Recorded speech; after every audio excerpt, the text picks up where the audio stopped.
And welcome back to deck building. I'm your host Demo, and this is 10 cards you should be putting in your commander decks. Episode 18, and I had a few people worried because in the last video I got to Z and some people were like, oh no, it's going to be all over, because for all those who didn't know, I was going in alphabetical order.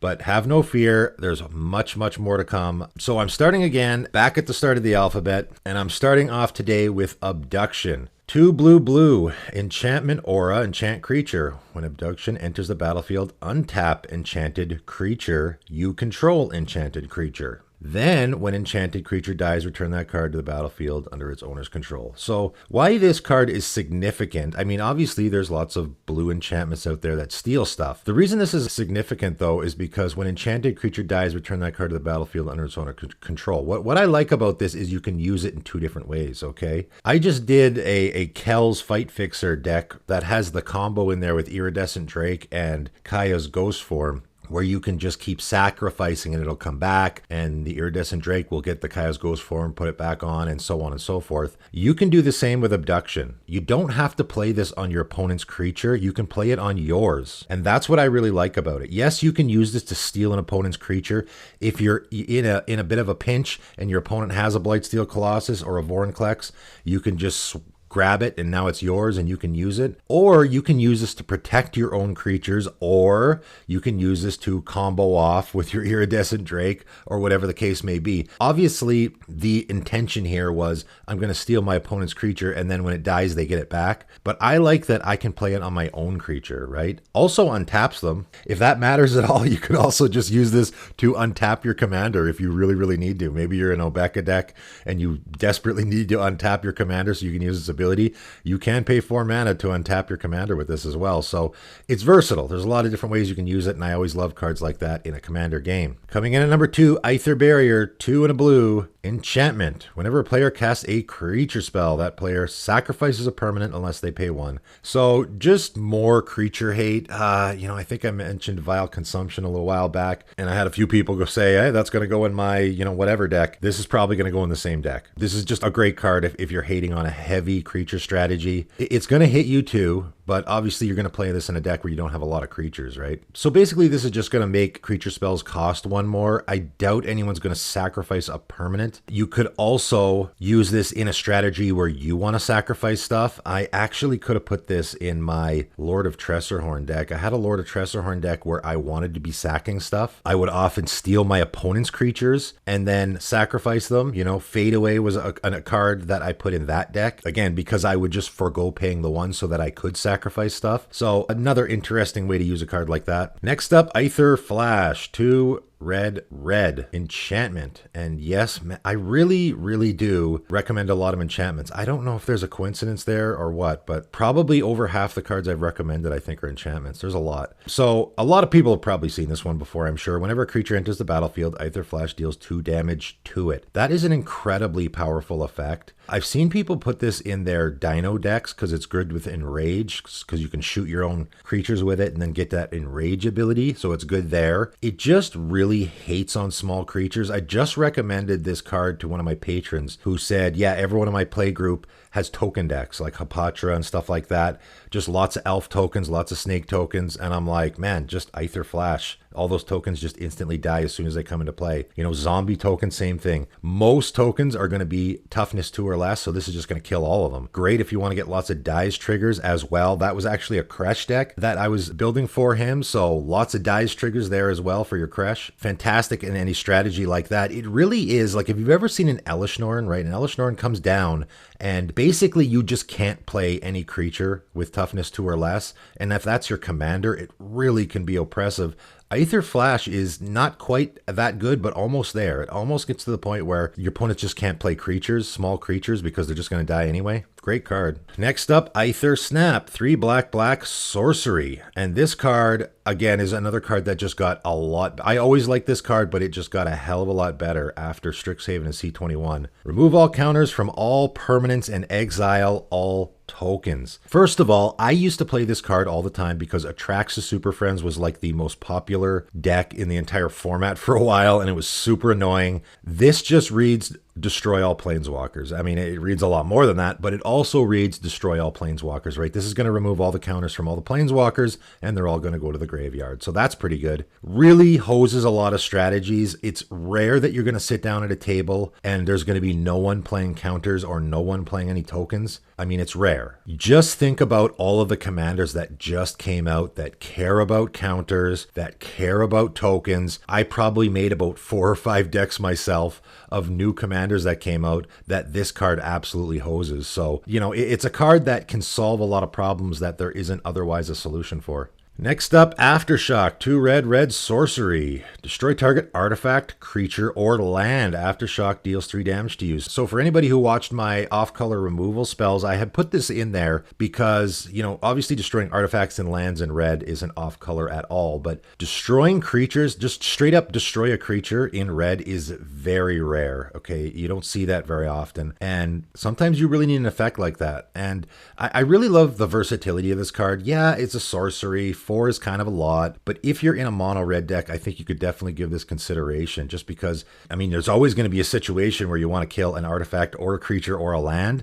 I just think the versatility on one card can be really, really good. You know, if you're in a play group or your buddies like to play Gaius Kratos and stuff like that, this would be a good inclusion, and then you can also use it to destroy other things. So really versatile spell. Coming in at number 6, Aki Lava Runner, and this is my first flip card on the list. So Aki Lava Runner is 3 red on the, I guess, top. It has haste. It's a 1/1. When Aki Lava Runner deals damage to opponent, flip it. So right away, this thing's super easy to flip, right? Because it has haste, you can just wait for your moment. You can wait for that opening, immediately cast it, attack the person that's open, right? And immediately connect and then flip it. And then the other side is Tok Volcano Born, a 2/2 with protection from red. And this is the important part. If a red source would deal damage to a player, it deals that much damage +1 to that player instead. I mean, that kind of effect is really usable in a lot of decks. I mean, obviously everyone puts Torbrand in a deck like that, right? So anyone who has a deck with Torbrand in it probably wants to give this card consideration.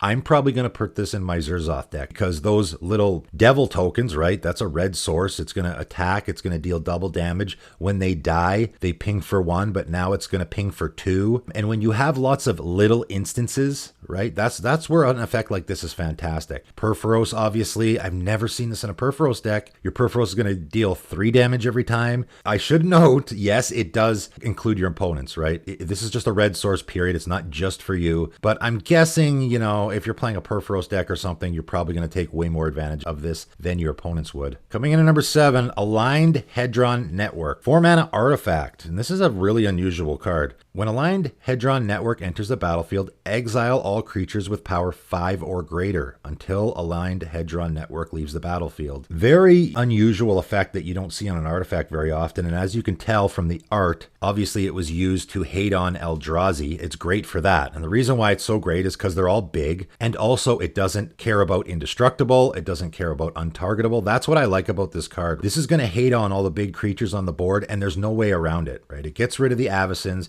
it gets around Hexproof, Shroud, any of that stuff, right? There's no way your opponent can protect their creatures from this. They cast a Heroic Intervention, so what? All those creatures are gone. It just exiles them all. So that's why I really like it. It's a card that can really, really hate on big creatures and gets around a lot of things. So, you know, if you got a sort of an issue, maybe you got a buddy that's playing an Eldrazi deck, this is a great answer to a deck like that. Coming in at number 8, Altar of Bone, green and a white sorcery. As an additional cost to cast this spell, sacrifice a creature, search your library for a creature card, reveal it, and put it into your hand, then shuffle. Obviously, Eladamri's Call is just better than this because that's the same cost and it's an instant and you don't have to sacrifice a creature. However, sometimes you do want to be sacrificing creatures.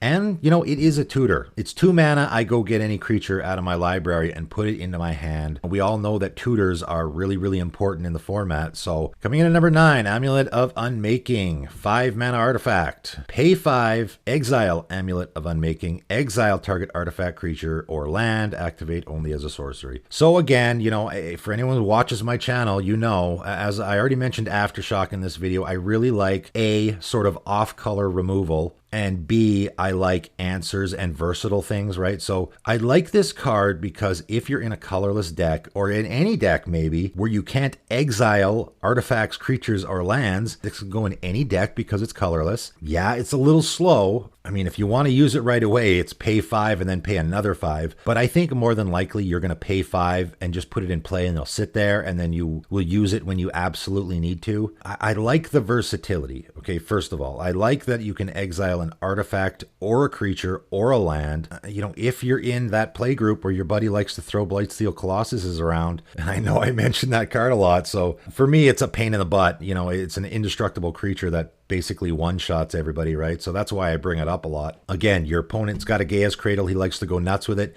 and you're in a color that doesn't deal with lands very well. This is an answer for that. It is a colorless answer and a versatile one, so that's why I like to give cards like this a mention. And lastly today, Anna Sanctuary. 2 and a green, another enchantment. At the beginning of your upkeep, if you control a blue or black permanent, target creature gets +1/+1 until end of turn. If you control a blue permanent and a black permanent, that creature gets +5/+5 until end of turn. So a few things to talk about here. First of all, you want to play this in a Sultai deck, right? Or a deck that has Sultai colors, right? Because you want a blue and a black. You got to have green, obviously, and you want to also have a blue and black permanent. I always love abilities. I talk about this all the time, and maybe this is why I talk about enchantments a lot, because a lot of time enchantments do stuff like this. I love stuff that is just going to sit there and give you value. It just does things. Every turn at your upkeep or at your end step is just going to give you stuff, and you don't have to do anything. You don't have to put any resources into it. You don't have to tap mana, nothing. It just, here, every turn, I'm just going to give you some bonus for you that you can use. So I always love cards like that. Right away, I'm sure there are a few people that would love to give their commander +5/+5, okay? So I'm thinking a Sultai deck where I'm going to play my commander, and my commander is both black and blue, so my commander is guaranteed to get that +5/+5, because if your commander's black and blue, then that fulfills this condition, and you get the +5/+5. Right away, I was thinking Ukima and Khazar, right? Ukima, absolutely